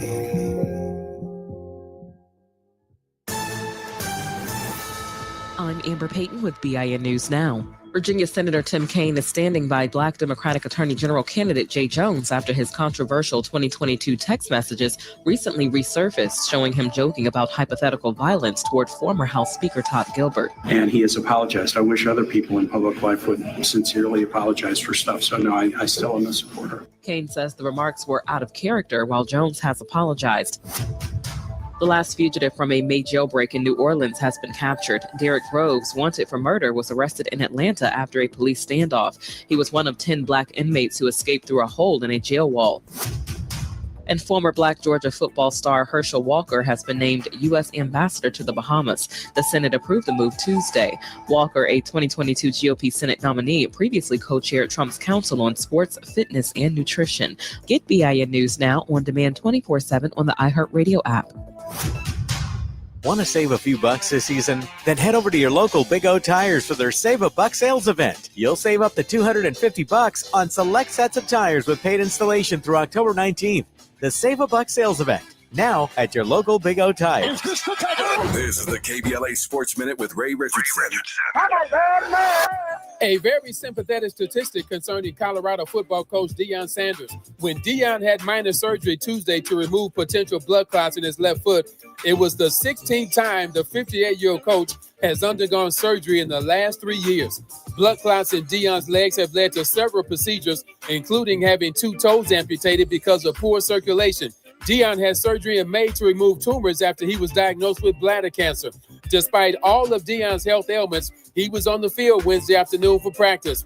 Colorado was at home Saturday against Iowa State. There will be no undefeated watch in the NFL now that the Buffalo Bills and Philadelphia Eagles have lost their first game.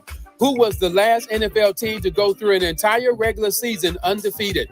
Send your answer to Ray at SmileyAudiomedia.com. Ray at SmileyAudiomedia.com. No debates, no speculation, just the info you need. That's your KBLA Sports Minute. I'm Ray Richardson on KBLA Talk 1580.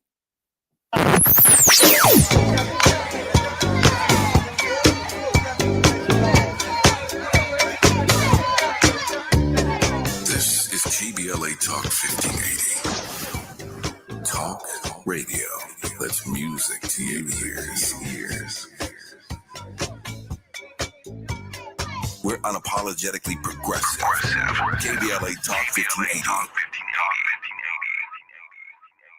Hello, KBLA delegation. Tavis Smiley here. On Saturday, October 25th, LA Trade Tech becomes the epicenter of ideas that matter. The Left Coast Forum is bringing together voices that challenge, inspire, and illuminate, with keynote presentations from people like noted economist Richard Wolff, the man who breaks down capitalism in ways that make sense to working folk like you and me, and Dr. Cornel West will be there, the brilliant philosopher and activist who never stops fighting for justice and speaking truth to power and to the powerless, for that matter. So this isn't just another conference. This is where ideas get tested, where the conversations that shape our future begin.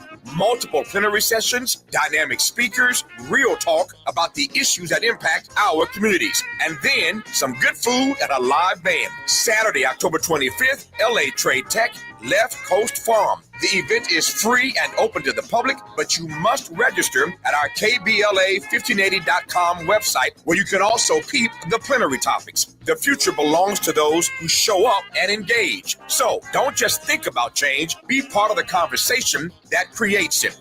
The Left Coast Forum is brought to you by the LA Progressive, the Empowerment Congress, Community Coalition, Partnership for Growth LA, Southwest Voter Registration Education Project, LA Care Health Plan, United Teachers Los Angeles, Black Progressive Action Coalition, St. John's Community Health, the National Lawyers Guild, the Weingart Foundation, and more. Space is limited, so if I were you, I'd register right now at KBLA1580.com. Your voice matters, your presence matters. We'll see you there. Coverage varies by plan. View contracts and exclusions at endurancewarranty.com. If you have a 2004 or newer vehicle that's out of warranty or about to be, Endurance is urgently notifying U.S. drivers about their low-cost vehicle coverage plan designed to save drivers thousands on rising vehicle repair costs. Those who qualify can pick their plan, coverage, and repair shop. Roadside service, towing, and rental cars included. All covered repairs get paid directly to the repair shop for you. Call now for your free quote. Call 800-373-7519. That's 800-373-7519. September is World Alzheimer's Month, a time to shine a light on a public health crisis that deeply impacts Black families. 1 in 5 Black adults ages 70 and older is living with Alzheimer's disease, or AD, and the risk is twice as high compared to white adults. But AD isn't just forgetting a name or losing track of time. Signs of early AD could be repeating questions, missing appointments, or struggling with bills and daily tasks. These things aren't a normal part of aging. Here's the good news. Treatments are available that may help if AD is diagnosed early. If you notice changes in memory or daily routines, whether in yourself or a loved one, don't wait. Early diagnosis and intervention are key to managing AD effectively. To learn more about AD and a potential treatment option, visit treatalsearly.com. That's treatalzearly.com to learn more about the signs and symptoms and a potential treatment option. This message is brought to you by AZI. You're listening to Jesse Jackson Jr. on KBLA Talk 1580.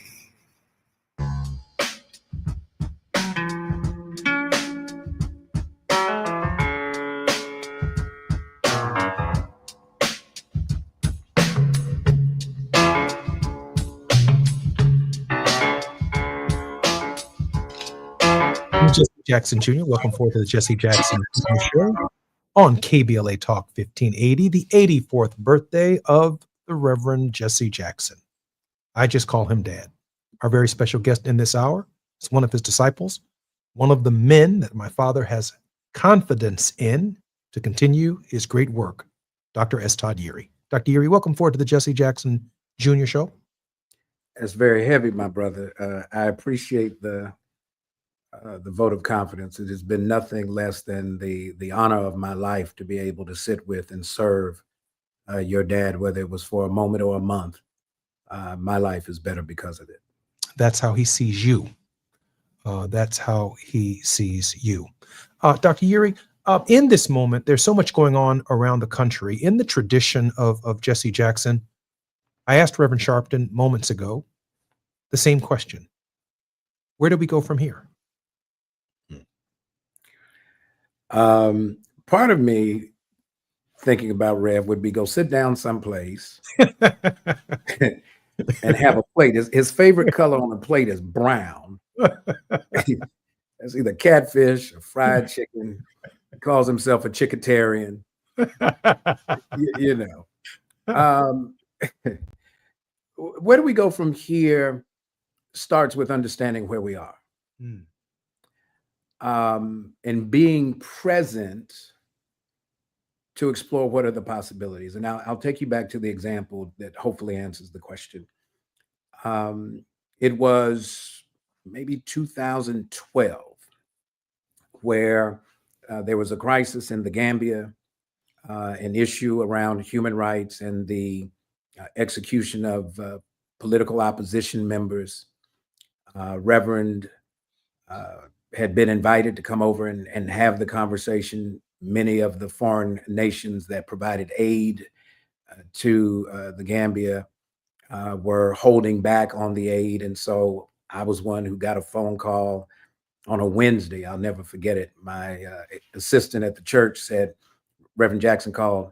So I called the late John Mitchell. Reverend wants you to be ready to go with him to the Gambia on Saturday.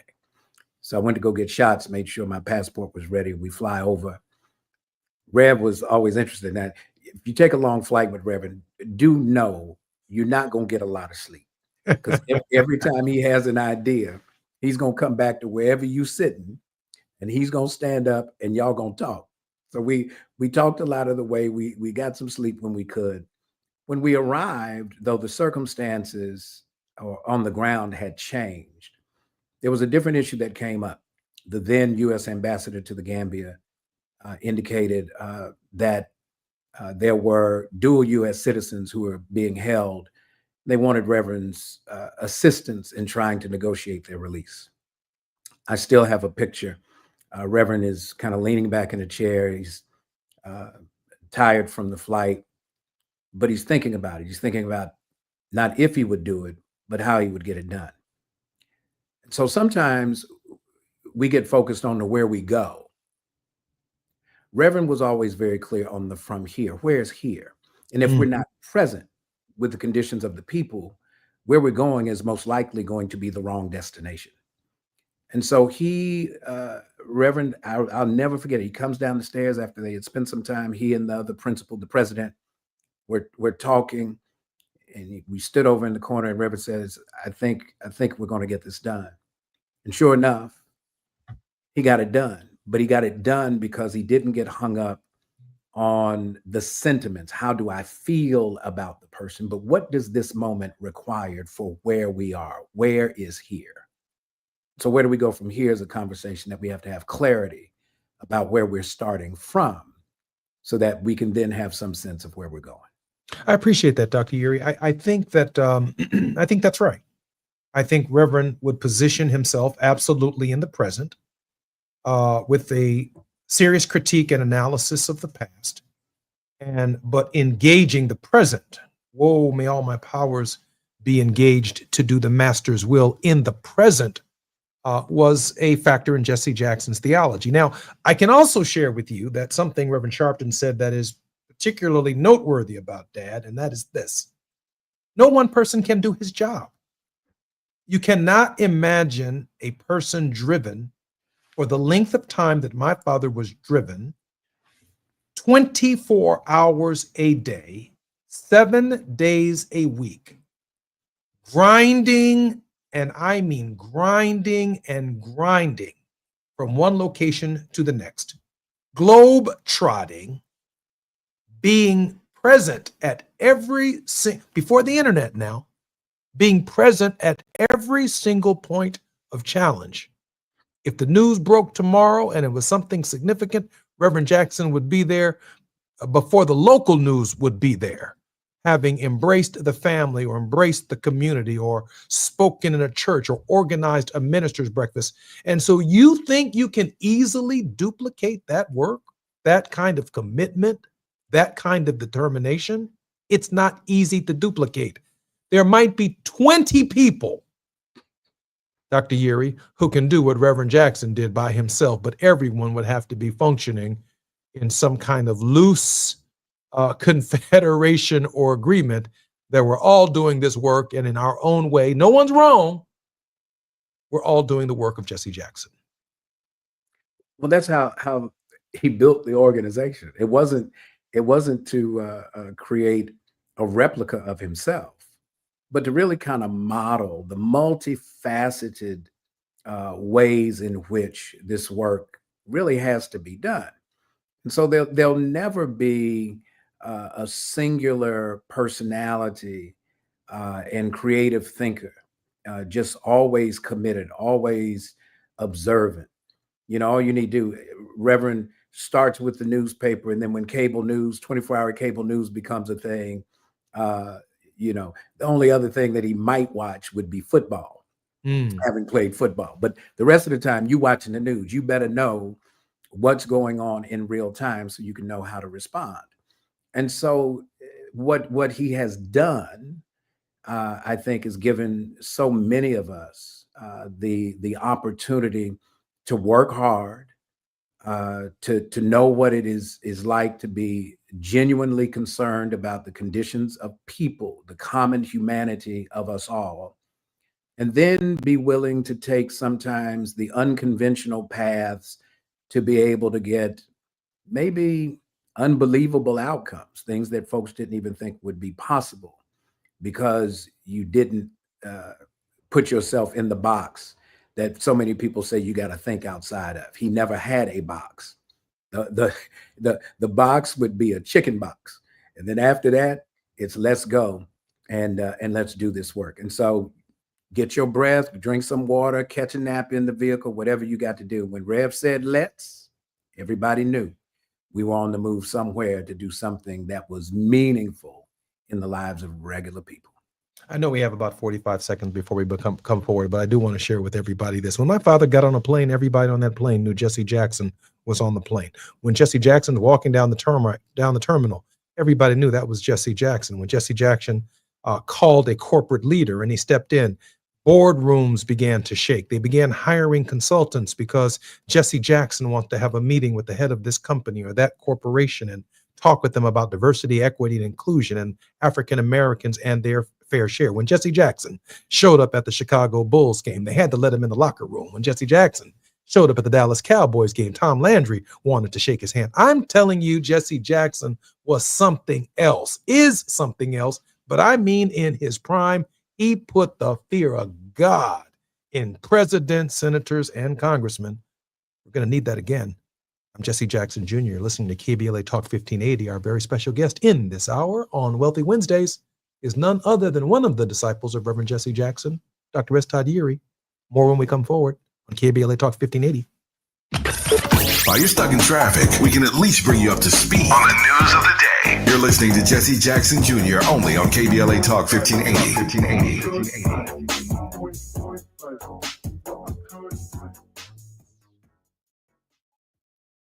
Do you owe $10,000 or more in credit card debt or personal loans? With credit card debt at all-time highs, Debt Relief Advocates is urgently notifying consumers of debt relief now being made available, designed to aid consumers with out-of-control credit card debt. Those who qualify and enroll for this relief program will only have to pay back a fraction of what they owe. This is not bankruptcy or a debt consolidation loan. This is a relief program that credit card companies would rather you not know about, as it ends your debt nightmare and saves you lots of money. Consumers owing at least $10,000 in credit card debt or personal loans can now take advantage of this debt relief as the cost of living skyrockets. Debt Relief Advocates has established a relief hotline for you to call to learn what debt reduction you may qualify for, so don't wait. For this free information, call the Relief Hotline at 800-515-4493, 800-515-4493, 800-515-4493. KBLA Talk 1580. We've got a lot to talk about. KBLA Talk 1580 reminds you, when we fight, we win. The Youth Justice Coalition is challenging America's addiction to incarceration and discrimination. YJC works to dismantle policies leading to mass incarceration, law enforcement violence, and the school-to-prison pipeline. Their approach? Transformative justice, community intervention, free LA high school, legal defense, and system monitoring. YJC promotes safety without relying on prisons. Their goal? Prevent system contact and help people exit the system through direct action, advocacy, and education. Want to get involved or need help? Call 323-235-4243. That's 323-235-4243. Join YJC in creating change. When we fight, we win. KBLA Talk 1580, your voice for justice. This is a community call to action from KBLA Talk 1580.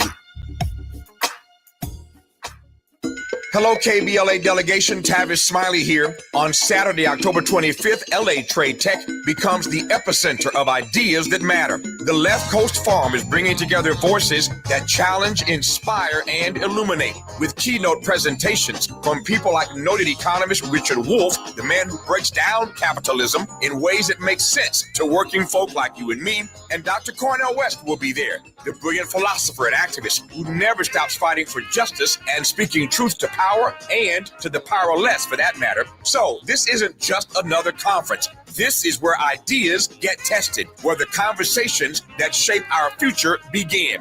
Multiple plenary sessions, dynamic speakers, real talk about the issues that impact our communities, and then some good food and a live band. Saturday, October 25th, LA Trade Tech, Left Coast Forum. The event is free and open to the public, but you must register at our KBLA1580.com website, where you can also peep the plenary topics. The future belongs to those who show up and engage. So don't just think about change, be part of the conversation that creates it.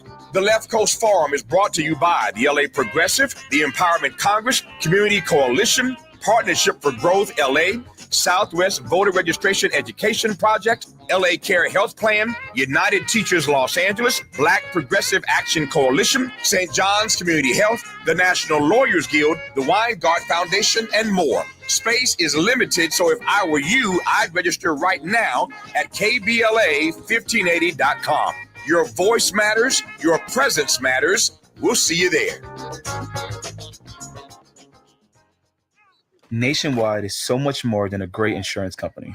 They're one of America's largest financial services companies. Like how I'm more than Saquon Barkley, the NFL's reigning leading rusher. I'm also the NFL's leading husher. Shh, hush up back there. Wow, I might have just set the hushing record. Well, almost. For your insurance and financial needs, Nationwide is on your side. Nationwide Investment Services Corporation, member FINRA, Columbus, Ohio. Now back to more of Jesse Jackson Jr. on KBLA Talk 1580.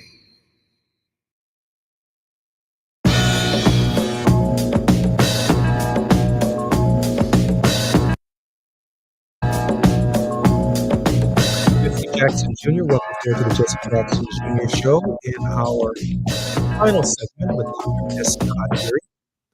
We are paying a tribute to the Reverend Jesse Jackson, who turns 84 years young today. Many of you may know that Reverend Jackson is in a very difficult battle with Parkinson's. But we are so grateful for his work, for his life, and for the extraordinary contribution that he has made to all of us in the last 6 decades. Extraordinary contribution. Our very special guest in this hour is one of the faithful, one of the men that Dr. Jackson, Reverend Jesse Jackson, had faith in, Dr. Estad Yuri. Dr. Yuri, welcome forward to the Jesse Jackson Jr. Show. Tremendously honored to be with you on this day, his birthday. Absolutely. Dr. Yuri, let me ask you this question. It seems to me that one of the operating philosophies of Jesse Jackson was this. He used to call it the points of challenge. He would look across the global panoplia of news items and say, we need to be here today. We need to be right here. These students are getting kicked out of school right here. We need to be here. Our brothers and sisters are struggling in the Middle East. We need to be right here. Reverend Jackson never shied away from something he called the points of challenge. Now, there's so many points of challenge everywhere. I don't know quite what the methodology or the logic was behind the points of challenge. I have this kind of theory. I'll save that for another day. But the points of challenge leadership, Dr. Yuri, relevant at all times as an operating philosophy. Yeah. You can't help but chuckle because you think about your own journey of being able to share some very wonderful moments with your dad. And it's constantly evolving just how meaningful those are. The first window of opportunity to be actually officially on staff. Your father said, "Meet me." By the way, officially on staff means you spent thousands of dollars traveling from Chicago to Baltimore at your own expense, no reimbursement, and if you're on staff, there's the possibility you might be reimbursed. yeah, and if not, you'll be all right. That's why moonlighting is a thing. So the first he said, I want you to meet me in Ohio. Flew into, I think, Columbus. He was going to a Wendy's shareholders meeting. That's the first day. He's going in to have a conversation with the board. He met with the CEO, met with the chair of the board, because there were some farm workers who were impacted by how Wendy's was doing business with them and what the wages were. And so in that same moment, he goes in, he shows up at the annual shareholders meeting, meets with the board chair, meets with the CEO, goes into shareholders meeting. We go into shareholders meeting with him.